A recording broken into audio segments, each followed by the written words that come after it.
My name is Landon. I'm 29 years old and work as a financial analyst at a company in Omaha, Nebraska, a quiet city nestled in the heart of America, where roads stretch through endless cornfields and the autumn winds carry a crisp chill. Unlike the bustling chaos of New York or the dazzling allure of Los Angeles, Omaha has the understated calm of the Midwest, where people still greet each other every morning and know their neighbors by name. Yet, for me, Omaha has never truly felt like home. I grew up here in what I call my foster family, but ever since I was a child, I've always felt like a puzzle piece that doesn't quite fit into their picture. I don't clearly remember how I came to be adopted. The stories of the day I joined this family were only recounted through the cold whispers of my foster mother, Ellen, during moments when she was displeased with me. "We saved you from a worthless life," she would often say, her tone implying that I owed her the world. I was adopted as an infant, not even 3 months old.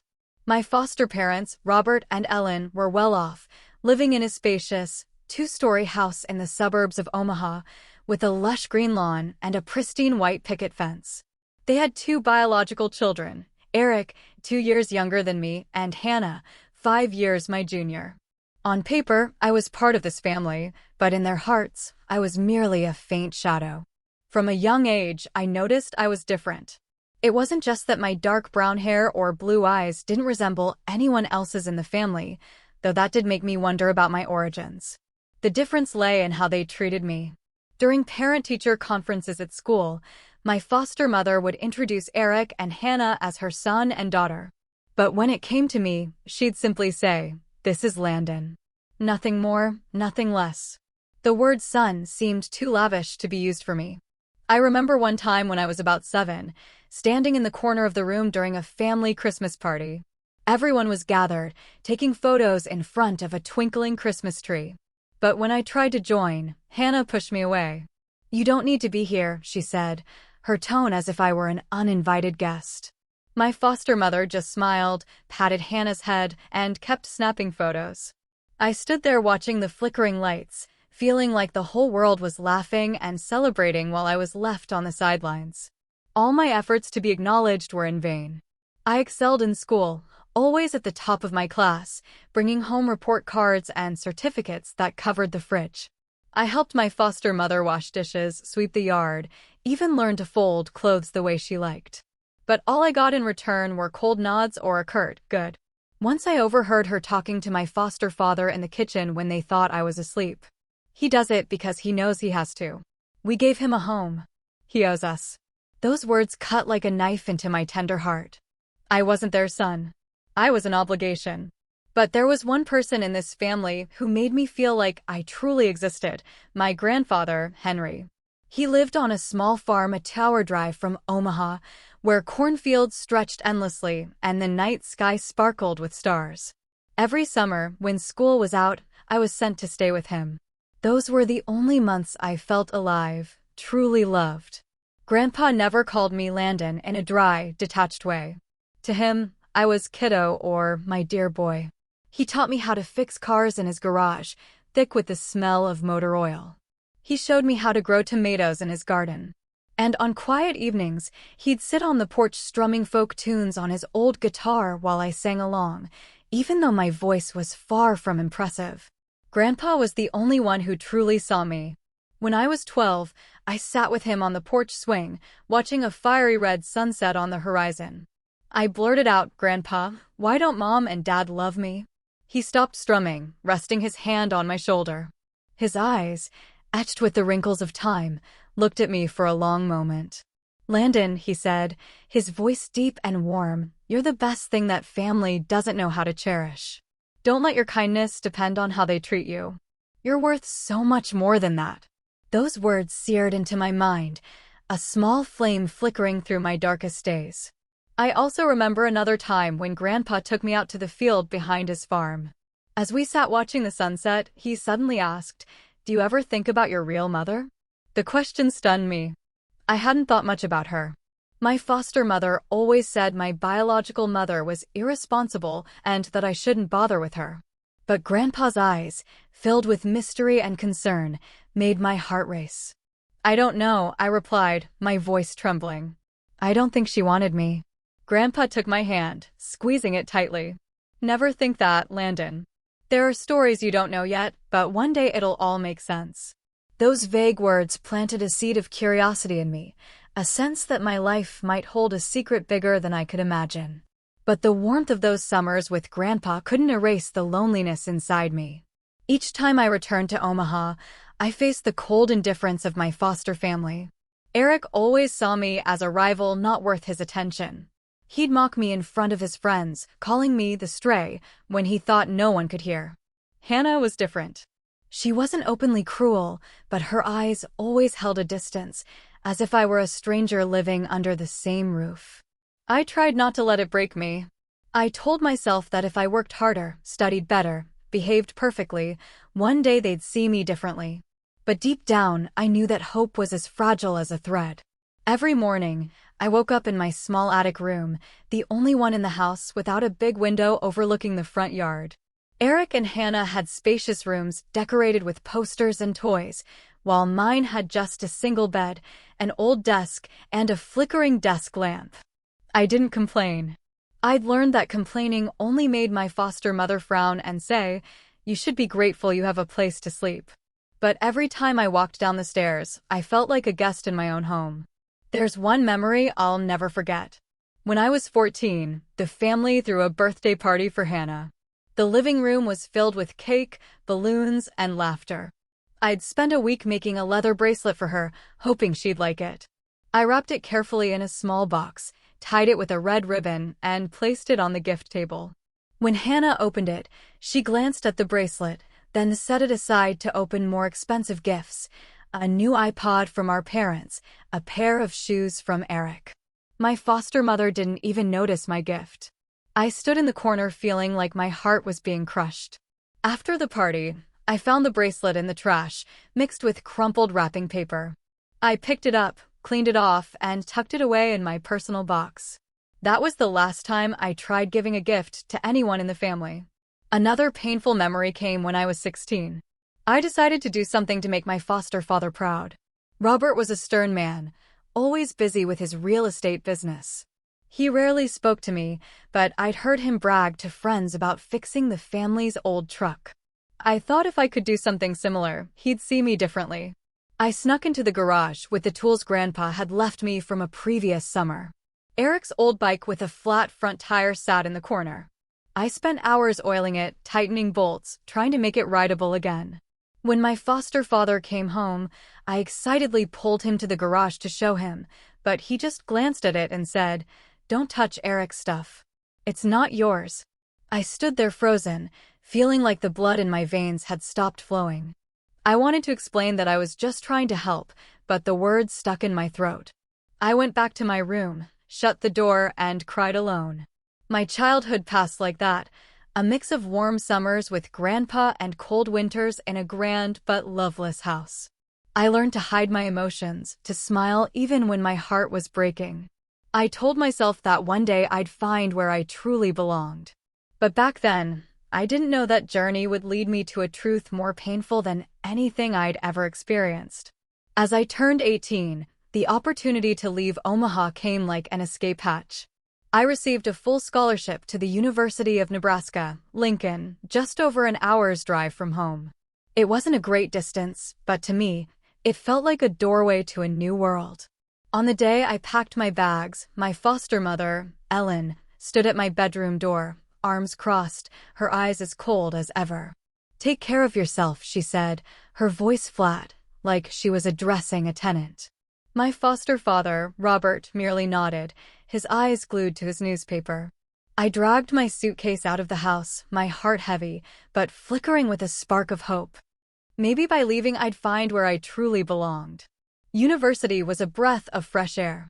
In Lincoln, no one knew me as the adopted kid or the outsider. I threw myself into my studies, choosing finance because I knew I was good with numbers and analysis.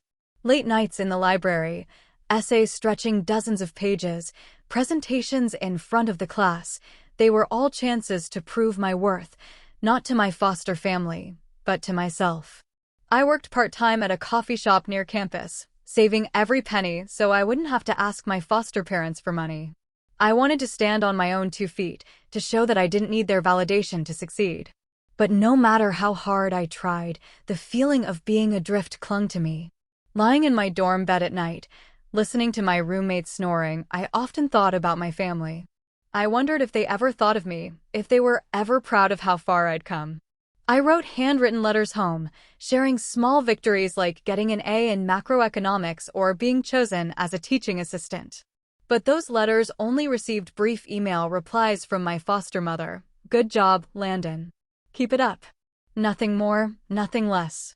I saved those emails in a separate folder on my computer as a way to comfort myself that at least they responded. Every summer, I returned to my grandfather's farm instead of the house in Omaha. Those days remained a balm for my soul. Grandpa was older now, his hair snow-white, his back slightly hunched, but his eyes still lit up whenever he saw me. He taught me new songs on his old guitar. He told me stories of his youthful adventures, and sometimes he'd repeat the words that haunted me. "One day, Landon, you'll know the truth." I asked what he meant, but he'd only smile, pat my shoulder, and say, "Time will tell." I didn't dare press further, but those words grew like a mysterious seed in my heart. In my final year of college, I graduated with honors, top of my finance class. At the commencement ceremony, I stood on stage, accepting my diploma with a radiant smile. But inside, I felt hollow. I had sent invitations to my foster parents, even called them directly to invite them. "We're very busy, Landon," my foster mother said over the phone, her voice flat. "But congratulations." I looked out at the audience where other families were clapping, hugging, and taking photos. Only Grandpa was there, seated in the back row, wearing an old but neatly pressed suit. When I stepped off the stage, he hugged me so tightly I could feel the warmth of his chest. "I'm proud of you, kiddo," he whispered. I smiled, but tears silently fell. It was the first time I'd cried in front of him. After graduation, I received a job offer from a financial firm in Omaha. I decided to return, not for my foster family, but to be near Grandpa. The years working in Omaha after graduation were a time of building a new version of myself. I worked tirelessly, staying late at the office, poring over financial reports as if they held the key to a new life. My colleagues started calling me Iron Landon because I rarely rested or complained. But they didn't know that every night when I returned to my small apartment, I sat in the dark, listening to the folk songs Grandpa used to play, wondering if I was living the right way. As my career stabilized, my income grew. I began sending money to my foster parents each month, not because they asked, but because I thought it was a way to repay them. But whenever I called to check in, my foster mother would only say things like, "Thank you, but you don't have to do that." Eric and Hannah, now adults, still leaned on our parents. Eric had dropped out of college and spent his days hanging out with friends, while Hannah was obsessed with shopping and posting on social media. I didn't resent them. I just hoped that one day they'd see me as part of the family. 6 years later, I was promoted to lead analyst at the company. It was a major milestone, not just for the pay raise, but because I felt closer to my dream, building a life I could be proud of. Yet, no matter how successful I became, I couldn't fill the void in my heart. I longed for a family, not the grand house in Omaha's suburbs, but a place where I truly belonged. Then an idea struck me. A Thanksgiving dinner. Thanksgiving is a time for people to gather, to give thanks for the good things in life. I thought that if I hosted a perfect dinner and invited the whole family, maybe they'd see me as more than Landon, the adopted kid. Maybe this time they'd look at me with warmer eyes. I spent weeks preparing. I chose an upscale restaurant in downtown Omaha with tables draped in white silk and flickering candlelight. I reserved a table for 6, my foster parents, Eric, Hannah, Grandpa, and me. I handwrote invitations on thick paper with gold ink, pouring my heart into each one. "Dear Mom, I hope you'll come to share the joy of this holiday with me," I wrote in the card to my foster mother. I sent personal texts to Eric and Hannah, asking them to make time for dinner. I even called my foster father, saying how much I looked forward to seeing everyone. "I'll check my schedule," he said, his voice flat. I didn't let it discourage me. I pre-ordered the food: roast turkey, mashed potatoes, pumpkin pie, all the traditional dishes I knew they liked. Inside, a flame of hope burned brightly. Maybe this time they'll come, I told myself, though my heart trembled with fear. On Thanksgiving Day, I stood in front of the mirror in my small apartment, adjusting my tie and smoothing out the navy suit I'd carefully chosen. I looked into my own eyes in the reflection. Those deep blue eyes my foster mother once said didn't look like anyone else's in the family. I told myself, today will be different. Today, they'll see me. I arrived at the restaurant early, at 5 p.m., as the sunset bathed Omaha's streets in golden light. The manager, a middle-aged woman with a warm smile, led me to the table I'd reserved. The setup was perfect: crisp white tablecloth, 6 gleaming silver place settings, and candles casting a soft orange glow. I checked everything, from the folded napkins to the small vase of flowers at the center. "Your family must be a lively bunch," the waitress said, smiling. I nodded, trying to hide the anxiety churning in my stomach. "Yeah, I hope so." I sat down, glancing at my watch. 6 p.m., the appointed time. The restaurant began to fill up, other families arriving, their laughter and chatter like a cheerful melody. I checked my phone. No messages, no calls. They might be on their way, I reassured myself, though my heart started pounding with unease. I texted Hannah, "Are you here yet?" "I'm waiting at the restaurant." No reply. I tried calling Eric, but it rang endlessly before going to voicemail. "Hey, Eric. I'm at the restaurant. Is everyone coming soon?" I said, forcing my voice to stay calm. No one answered. By 6:30, I felt a burning sensation at the back of my neck. The tables around me were full. A family at the next table laughed loudly as their young child spilled sauce on their shirt. An elderly couple held hands, their eyes brimming with love. I stared at my empty table, the 6 chairs sitting silently as if mocking me. I called my foster mother, my hands trembling as I dialed. The phone rang 5 times before she picked up. "Landon." Her voice cut through me like ice. "Your father's not feeling well, and we've already eaten here. You'll manage, right?" In the background, I heard Hannah's laughter, the clink of dishes, Eric saying something about a football game. They were at home, gathered together as they always were, as if I'd never existed. "Yeah, I'll manage," I replied, my voice catching as if someone were squeezing my throat. I hung up, set the phone on the table, and stared at the flickering candles. Their light reflected off the wine glass, but it didn't warm me. I felt like the whole world was laughing and celebrating while I was left behind once again in the loneliness I'd spent years trying to escape. I called the waitress over and asked for a small portion of turkey and mashed potatoes. "Just you tonight?" she asked, her voice gentle but tinged with pity. I nodded, forcing a smile. "Yeah, just me." The food was placed before me, the aroma of roasted turkey and herbs making my stomach rumble, but every bite felt like it was stuck in my throat. I looked at the empty chair where my foster mother was supposed to sit, the ones for my foster father, Eric, and Hannah. I imagined them laughing at home, eating the dishes I'd chosen, but without me. Tears welled up, but I bit my lip hard, refusing to let them fall. I'd cried enough during my childhood. I told myself I was stronger than this. But the truth was, I wasn't strong.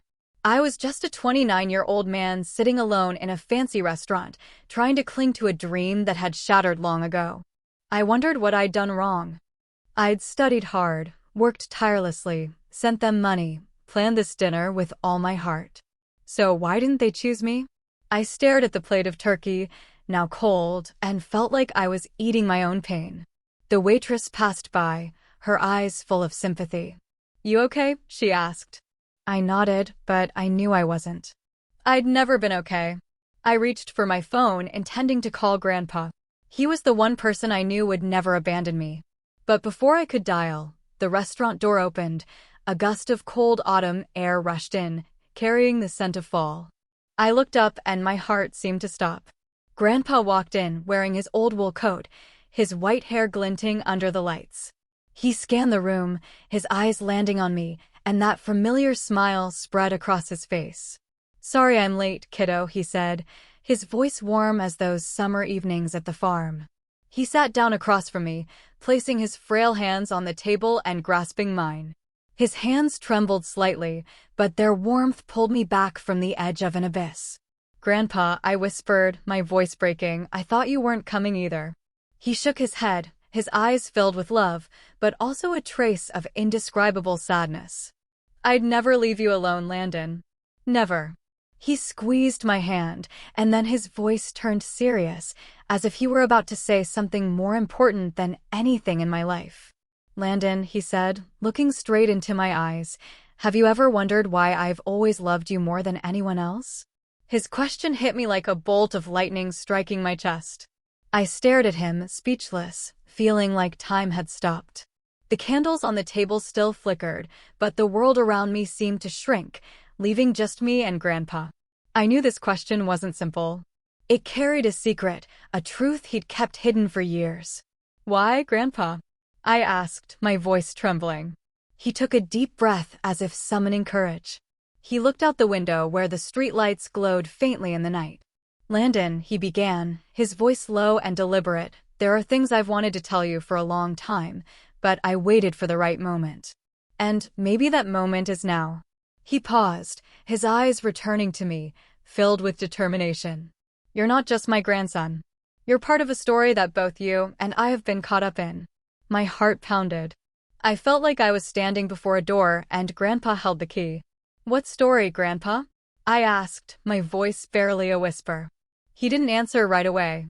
Instead, he pulled an old, yellowed envelope from his coat pocket and placed it on the table, sliding it toward me. "Open it, Landon," he said. "But before you do, promise me one thing. No matter how painful the truth is, you won't let it destroy who you are." I looked at the envelope, my hands shaking as I touched it. I didn't know what was inside, but I felt its weight, not the weight of paper, but of the years I'd lived, of the questions I'd never dared to face. I looked at Grandpa, and in his eyes I saw both love and fear. "Grandpa," I said, my voice breaking, "I'm ready." Grandpa nodded slowly, his gaze piercing through me, as if he were looking back at years long gone that I had never known. The restaurant around us buzzed with laughter and conversation, but for me, the world had narrowed to just me, Grandpa, and the weathered envelope on the table. I took a deep breath, trying to stay calm, but my heart pounded as if it might burst. I opened the envelope carefully, as if it were something fragile. Inside was a faded photograph, a handwritten letter, and a business card.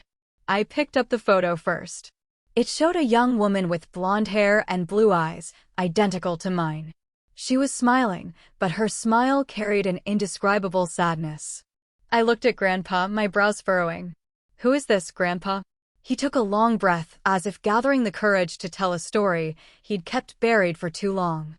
"Landon," he began, his voice low and deliberate, "the woman in that photo is your biological mother." I felt the blood in my veins stop flowing. I looked back at the photo, my hands trembling. My biological mother. I'd heard my foster mother, Ellen, mention her a few times, but always with a tone of contempt, as if she were an irresponsible woman who'd abandoned me. But the face in this photo didn't look like that kind of person. She looked fragile, like someone carrying a world of pain. "You need to know the truth," Grandpa continued, his voice heavy. "But first, let me tell you the story from the beginning." He paused, looking out the window at the dim streetlights in the Omaha night. "Over 30 years ago, I worked as a driver for a wealthy family in Denver. They were rich, powerful, but full of drama, the kind of family stories I used to tell you about. The woman in the photo, her name was Clara, was the eldest daughter of that family. A bright, beautiful lawyer, but her heart belonged to a man her family didn't approve of." I listened, feeling like I was falling into a story that didn't belong to me. Grandpa explained that Clara had fallen in love with a poor man, a wandering musician named David. He had a charming smile and big dreams, but Clara's family saw him as a gold digger. When Clara became pregnant, her family was furious. They disowned her, cut off all contact, leaving her alone with a baby on the way. David, the man Clara had put all her trust in, abandoned her too when he realized he couldn't gain anything from her wealthy family. Clara was left in despair, homeless, without family, with only an unborn child, me. Clara came to me in her darkest days, Grandpa said, his eyes clouding as if reliving the memory. She'd been kicked out by her parents, living in a run-down apartment on the outskirts of Denver, working part-time at a coffee shop to survive. I'd stopped by to check on her after work, and we grew close. She told me about her dreams, about wanting to give her child a better life, but she knew she couldn't do it. Not then. He paused, his voice catching. When you were born, Clara begged me for help. She said she needed time to rebuild her life, to become a mother worthy of you. She asked me to take you in. My chest felt heavy. I looked at the photo, trying to picture this woman, my mother, in those lonely, painful days. So, what did you do? I asked, my voice barely a whisper. Grandpa lowered his head, his hands clenching together. At the time, my son, your foster father, Robert, and Ellen had been married for a few years, but hadn't had children. I convinced them to adopt you. I thought it was the best way to give you a home, a family. I was wrong, he paused, his eyes filled with regret. I didn't expect them to treat you the way they did. I thought they'd love you like their own. But every time I saw them push you away, it broke my heart. I looked back at the photo. I didn't know what to feel, anger, pity, or just emptiness. What about my real mother? I asked, my voice faltering. Where did she go? Grandpa picked up the business card from the table and handed it to me. Clara is a successful woman now, he said. After leaving you, she left Denver, started over. She went to college, built a career, and now she's an entrepreneur in Seattle. She's been looking for you for over 10 years. Recently, she found me. She wants to meet you, Landon, but she's afraid of disrupting your life. She wants you to decide. I took the business card and read the name, Clara Thornton, CEO, Thornton Enterprises. An address in Seattle, a phone number. I turned the card over, feeling like I was holding a piece of myself. Then I opened the letter, recognizing the soft, slanting handwriting. Dear Landon, it began. I don't know if you'll ever want to hear from me, but I've never stopped thinking about you. I stopped, feeling like my breath was caught in my chest. I glanced at Grandpa, sitting across from me, his frail hands clasped tightly, his eyes a mix of worry and patience. I knew he was waiting, watching to see how I'd react to the truth just revealed. I took a deep breath and continued reading. I'm writing this letter, hoping that one day you'll read it. Though I'm not sure if you'll want to hear from me. I made the biggest mistake of my life, leaving you. But please believe it wasn't because I didn't love you. You were my light, the only thing that kept me going in my darkest days. When I was pregnant with you, I was just a young girl, disowned by my family, abandoned by the man I loved. I had nothing but my love for you. But I knew I couldn't give you the life you deserved. Henry, your grandfather, was the only one who didn't turn his back on me. He promised to take care of you, and I trusted him. I left not because I wanted to forget you, but because I wanted to become a mother you could be proud of. I went to college, worked day and night, and now I've built a stable life. But not a single day has passed without me thinking of you, wondering how you're living, if you're happy. I've been searching for you for over 10 years. But every time I think about meeting you, I'm afraid. Afraid you'll resent me. Afraid I'll disrupt your life. If you're reading this letter, I only ask for a chance to explain, to say the apology I've held in my heart for 29 years. I don't expect you to forgive me right away, but I hope one day you'll understand. I love you, Landon. I always have. Your mother, Clara Thornton. I folded the letter, tears silently streaming down my cheeks. I didn't know why I was crying, for Clara's pain, for the years I grew up in the cold indifference of my foster family, or for the feeling of having found a piece of myself, yet fearing it might break me. I looked at the photo in my hand, Clara's face, her blue eyes so much like mine. I tried to imagine her in those days, a young woman alone, holding me on her last night before entrusting me to Grandpa. I didn't know what to feel, anger, pity, or just an indescribable void. Grandpa, I said, my voice choked, what do I do now? I placed the letter on the table, looking at him, searching for an answer, a direction. Should I meet her or forget this and keep living as if I never knew? Grandpa took my hand, his trembling but warm. Landon, he said, his voice low and gentle, I can't decide for you. This truth belongs to you, and only you know what your heart is telling you. I just want you to remember one thing. No matter how difficult the path you choose, you're never alone. I'll always be here, and Clara, she's waiting for you too. I looked into his eyes, seeing the sincerity and love he'd given me all these years. He wasn't just my grandfather. He was the one who kept his promise to Clara, who sheltered me when the world turned its back. I took a deep breath, feeling a decision forming in my heart. I want to meet her, I said, my voice steadier than I expected. I want to go to Seattle. I need to see what she's like now, and I need to hear her story from her own lips. Grandpa smiled, a smile of both pride and relief. Then do what feels right, kiddo. But before you go, is there anything else you want to do? Anything you need to settle before stepping into this new chapter? I thought for a moment, then an idea sparked. I want to stop by my foster parents' house, I said, my voice low but resolute. I want to tell them about this, not to argue or blame, but to let them know I found a part of myself. I want them to understand that I'm no longer the adopted kid they can ignore. Grandpa nodded, a glint of resolve in his eyes. All right, Landon, I'll go with you. Whatever happens, I'll be there. We left the restaurant, my mind still reeling from Clara's letter. The Omaha night was cold, the wind sending a shiver through me, but Grandpa's presence beside me made me feel grounded. We climbed into his old pickup truck, the familiar smell of motor oil and wood reminding me of summers at the farm. You sure about this, Landon? He asked as he started the engine. Facing them won't be easy. I'm sure, I replied, though a part of me was still afraid. I didn't know how my foster parents would react, but I knew I needed to do this. Not to prove anything, but to close one chapter of my life before opening the next. We drove through Omaha's familiar streets, past houses glowing with Thanksgiving lights, families gathered together. When we pulled up to the grand, two-story house of my foster parents, my heart pounded.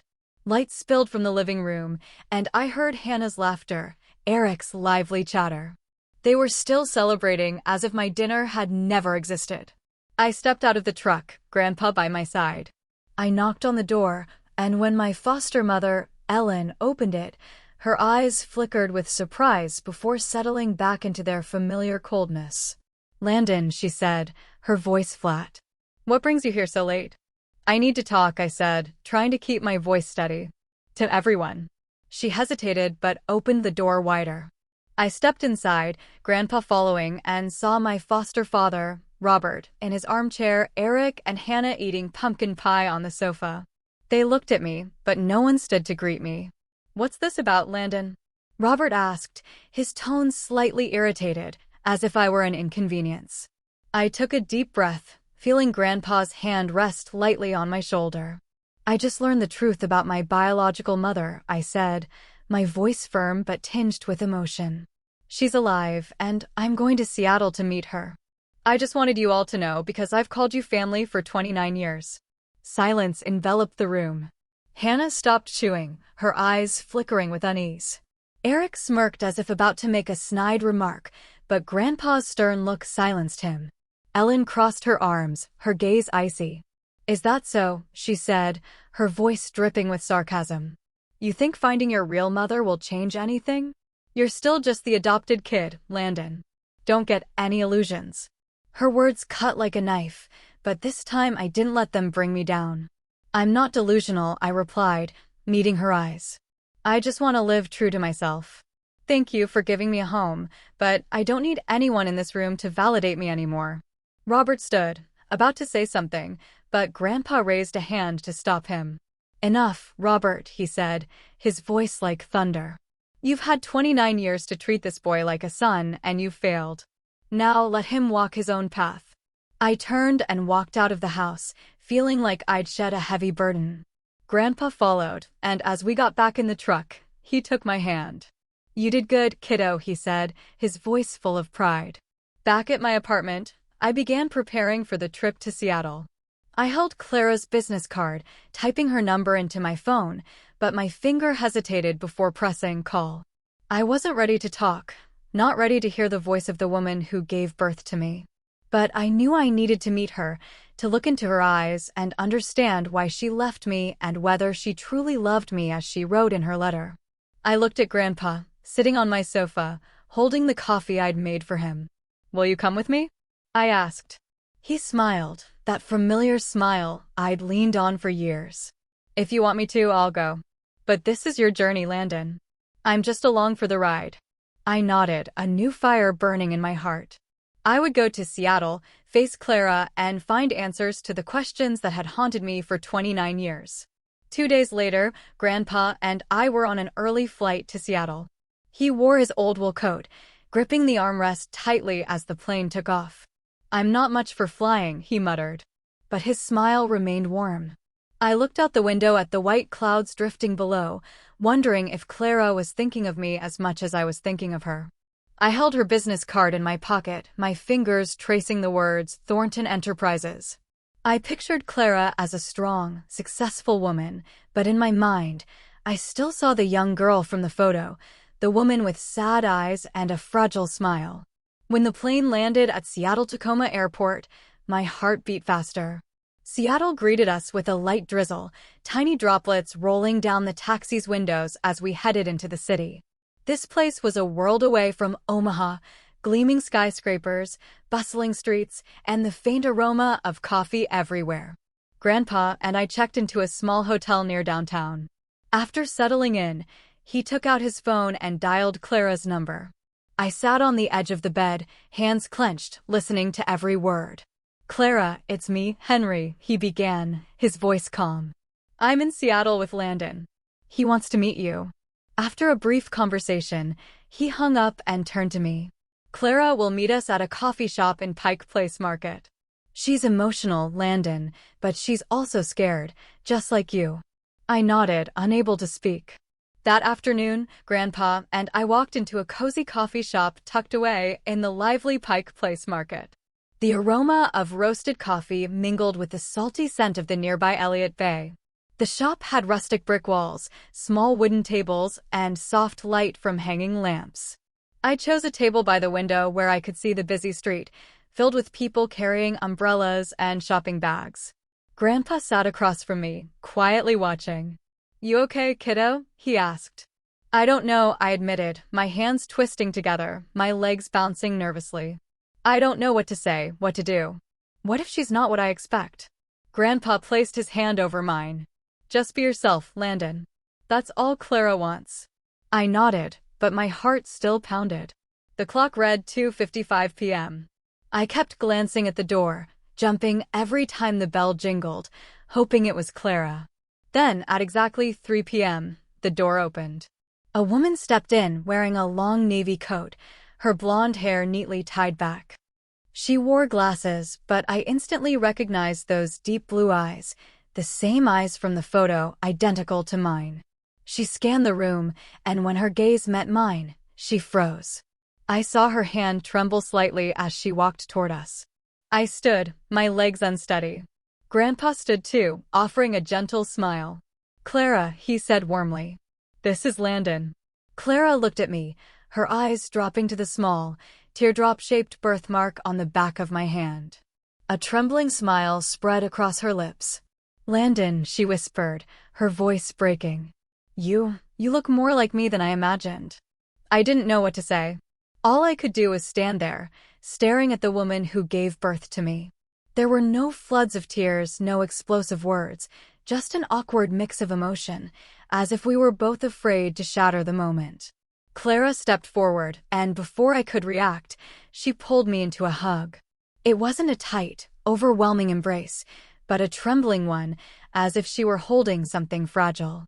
I felt her warmth, the faint scent of her perfume, and a strange sensation, like I'd found a part of myself. She whispered in my ear, her voice choked with emotion, "Can you forgive me for letting you grow up so alone?" I didn't answer right away. I hugged her back, feeling time stand still. I thought of my years in Omaha, the nights I cried alone in my attic room, the times my foster family pushed me to the margins. I wanted to say I forgave her, but the words stuck in my throat. Not because I didn't want to forgive Clara, my mother, but because I hadn't yet learned to forgive myself for letting pain define me all those years. I let go, looked into her blue eyes, so like mine, and whispered, "I'm here now, Mom." It was all I could manage in that moment. Clara smiled, a trembling but hopeful smile. We sat down, Grandpa quietly by our side like a silent guardian. The coffee shop in Pike Place Market buzzed with the chatter of passers-by, the scent of roasted coffee, and the distant sound of waves from Elliott Bay. But in that moment, my world revolved around the woman before me, the one who gave birth to me, left me behind, and was now trying to find her way back to me. "How did you grow up?" Clara asked, her voice soft but eager. "I want to know everything, if you're ready to share." I looked down at the coffee cup in front of me, steam rising faintly. I didn't know where to begin. How could I sum up 29 years of pain, loneliness, but also moments of warmth with Grandpa? I told her about Omaha, the grand but cold house, how I tried to be the perfect son, but was always treated as an obligation. I spoke of summers at Grandpa's farm, where I learned to fix cars, grow tomatoes, and play folk tunes on his old guitar. But I didn't mention the nights I cried alone, or the time I found the handmade bracelet in the trash after Hannah's birthday. Those scars were still too deep, and I wasn't ready to expose them. Clara listened, her hands gripping her coffee cup as if to hold back her emotions. When I mentioned Grandpa, she looked at him, her eyes filled with gratitude. "Thank you, Henry," she said, her voice trembling. "Thank you for keeping your promise." Grandpa only nodded, his eyes gentle but silent. I knew he was giving Clara and me space to reconnect, though our journey was only just beginning. After our meeting at the coffee shop, Clara invited Grandpa and me to her apartment in downtown Seattle. It was a penthouse on a high floor of a modern building, with large glass windows overlooking the shimmering waters of Puget Sound. The interior was simple yet elegant, oak floors, a gray sofa, and abstract paintings on the walls.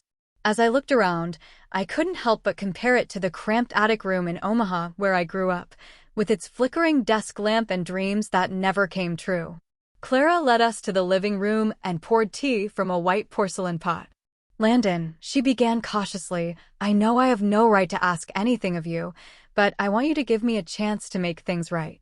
If you want, you can come here, live in Seattle. I can arrange a good position for you at Thornton Enterprises, or anything you want. I just want you to know that you always have a place here with me." Her offer stunned me. Part of me yearned to accept immediately, a new life, a real family, a place where I wouldn't have to prove my worth. But another part hesitated. I'd spent my whole life standing on my own, relying on no one. Accepting Clara's help, even as my mother, felt like giving up something. Maybe my pride, or the fear of being abandoned again. I looked at Grandpa, seeking guidance in his eyes. He gave a gentle smile as if he understood the storm inside me. "What do you think, Landon?" he asked. I took a deep breath, trying to sort through my tangled thoughts. "Thank you, Mom," I said, looking at Clara. "But I don't want to start with the position you've set up for me. If I work at Thornton Enterprises, I want to start from the bottom, like any other employee. I want to rise on my own, not because I'm your son, but because I deserve it." Clara looked at me, her eyes sparkling with a mix of surprise and pride. "You're more like me than I thought," she said, smiling. "All right, Landon. I respect your decision, but whatever you choose, I'll always be here." I nodded, feeling a weight lift off my shoulders. I wasn't just choosing a job. I was choosing how to live, how to define myself. And for the first time in my life, I felt I had the right to do so. A few days later, Clara and I convinced Grandpa to move to Seattle. "I'm getting old, Landon," he said, his voice teasing, but his eyes brightening at the suggestion. "But if you and Clara want a grumpy old man hanging around, I won't object." Clara laughed heartily, the first time I'd seen her laugh so freely. "Henry, there's always room for you in my home," she said. "And I think a small garden on the balcony would suit you perfectly." I smiled, picturing Grandpa and Clara in her modern penthouse, tending to tomatoes like he did at the farm. The thought warmed my heart. Grandpa wasn't just the man who nurtured me through my lonely years. He was the bridge between Clara and me, the one who kept his promise to both of us. I decided to stay at the penthouse with Grandpa, at least for a while, to be close to him and to learn more about the mother I'd been separated from for 29 years. I applied to Thornton Enterprises and was hired for an entry-level financial analyst position, not because Clara pulled strings, but because my resume stood out. On my first day, standing in front of the company's gleaming glass building, I felt like a schoolboy on his first day of class. But this time, I wasn't afraid of rejection. I had Clara, Grandpa, and most importantly, myself. The weeks that followed in Seattle were a journey both unfamiliar and miraculous. Clara and I started with small things, dinners together, conversations about our likes, music, and the dreams we'd once had. She told me about her college days, how she stayed up late studying, how she stood in front of the mirror and told herself she had to succeed so she could find me one day. I shared stories of summers with Grandpa, how he taught me to play the guitar and told tales of Denver that I now knew were tied to her. Grandpa adapted quickly to life in Seattle. One evening, we sat together on the balcony, looking out at the city lights. He played a familiar folk tune, and Clara unexpectedly joined in, her voice soft but full of emotion. I watched them, feeling my heart slowly fill piece by piece. But healing wasn't easy. Some nights I lay awake thinking of my foster family in Omaha. I still felt pain recalling Ellen's cold words, Eric's dismissive smirks, or Hannah's indifference. I wondered if they ever thought of me, if they ever regretted pushing me out of their lives. But then I realized I no longer needed their answers. I had found where I belonged, not in a house, but in the hearts of Clara and Grandpa, and within myself. Seattle had become a part of me, even in just a few short months. Every morning I woke up in my small rented apartment near Thornton Enterprises, listening to the waves lapping at Puget Sound and the faint aroma of coffee drifting up from the shop below. I was no longer the boy in the Omaha attic, desperately trying to please a family that didn't need me. I was Landon, 29 years old, a financial analyst building my life step by step, with Clara and Grandpa by my side. But the past, no matter how hard I tried, lingered like a shadow, waiting for me to face it one last time. One evening, after finishing a lengthy report at the office, I sat at my small dining table, took out a blank sheet of paper and a pen, and decided to write a letter to my foster family. Not to blame or demand recognition, but to close the most painful chapter of my life. I wanted them to know I'd found happiness, that I was no longer the abandoned, adopted child they were used to. Dear Mom, Dad, Eric, and Hannah, I hope you're all doing well. It's been a few months since we last saw each other, and I think it's time I shared a few things. I found my biological mother, and I'm now living in Seattle, starting a new life. I'm not writing this to blame or resent anyone. I just want to thank you for the years you gave me a roof over my head, even if it never truly felt like home. I've learned that family isn't just the people you live with. It's the ones who choose to love and cherish you. I've found that here with my mother and Grandpa. I don't expect you to change or feel regret. I only hope you live well as I'm trying to do. Wishing you all the best, Landon. I folded the letter, slipped it into an envelope, and mailed it the next morning. As the envelope left my hands at the post office, I felt a weight lift. I didn't need them to respond or apologize. That letter was my way of saying goodbye to the past, to the years I spent trying to belong somewhere that wasn't meant for me. For months later, I received a text from Hannah. It came unexpectedly while I was having lunch with a colleague at Thornton Enterprises. The message was brief, but Hannah's tone was different from her usual indifference. Landon, Mom, and Dad are struggling. Eric blew all their savings on gambling. Can you help? I stared at the text, feeling a cold gust from Omaha sweep through me. I wasn't surprised to hear Eric was still living recklessly. He'd always spent money like water, leaning on our foster parents without considering the consequences. Hannah wasn't much different with her designer bags and lavish trips funded by them. But this time, I didn't feel obligated to help. I'd sent them money for years, only to receive coldness in return. Now I had a new life, a new family, and I didn't want to be pulled back into that old darkness. I showed the text to Grandpa. He was on the balcony, watering the tomato plants he'd grown. He read it, shook his head, his eyes stern. Landon, he said, his voice low but firm, you've done more than enough for them. They had their chance to treat you right, and they didn't. Don't let them drag you back. You deserve to live your own life. I nodded, feeling the certainty in his words. A few weeks later, Grandpa told me he'd called my foster father, Robert, and made it clear I was no longer responsible for them.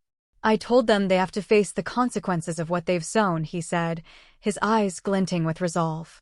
They can't use you anymore. I didn't ask for details, but I knew Grandpa had done what was necessary. My foster family, with their extravagant lifestyle and Eric and Hannah's irresponsibility, was facing financial ruin. But this time, I didn't feel guilty. I'd given them enough time, enough chances. It was time to focus on my own life. That fall, I hosted a small party at Clara's penthouse to celebrate my 30th birthday. Unlike the lonely Thanksgiving dinner in Omaha, this time the table was filled with laughter and warmth. Clara stood in the kitchen, carefully arranging a pumpkin pie, my favorite from the farm days. Grandpa sat in an armchair, strumming a folk tune on his old guitar, his eyes sparkling with joy. A few colleagues from Thornton Enterprises joined us, people who'd become friends, who valued me for who I was, not because I was Clara's son. I stood in the middle of the room, watching everyone talk and laugh, feeling my heart swell. Clara approached, placing a hand on my shoulder. "Happy birthday, son," she said softly. It was the first time I'd heard son from a mother without feeling pain. I smiled, hugged her, and whispered, "Thank you, Mom, for finding me." As the party ended, I stood on the balcony, looking out at Seattle's twinkling lights.